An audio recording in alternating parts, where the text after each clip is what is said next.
Kabayan, pag nag-abroad ka, sasampalin ka ng hirap ng buhay na akala mo dati pa chill-chill lang. Marirealize mo na yung salitang hindi pinupulot ang pera na dati naririnig mo lang sa mga magulang mo.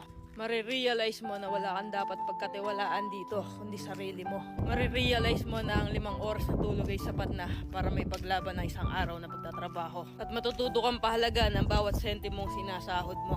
Matututo kang magtiis at magpasensya kahit minsan ikaw ang nasa tama. Matututo kang maging independent o mag-isa dahil wala ka namang aasahan dito kundi sarili mo lang. Matututo ka rin ditong lumaban kahit ayaw mo na at hindi mo na kaya pero wala ka pa rin choice. Wala kang choice kundi kayanin na lang. Marirealize mo na hindi pala totoo yung sinasabi nila na masarap ang buhay dito sa abroad.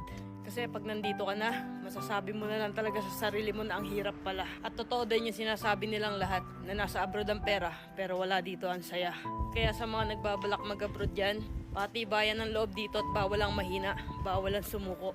Kasi dito mo mararanasan ang realidad ng buhay kung saan patatagan ng loob ang labanan.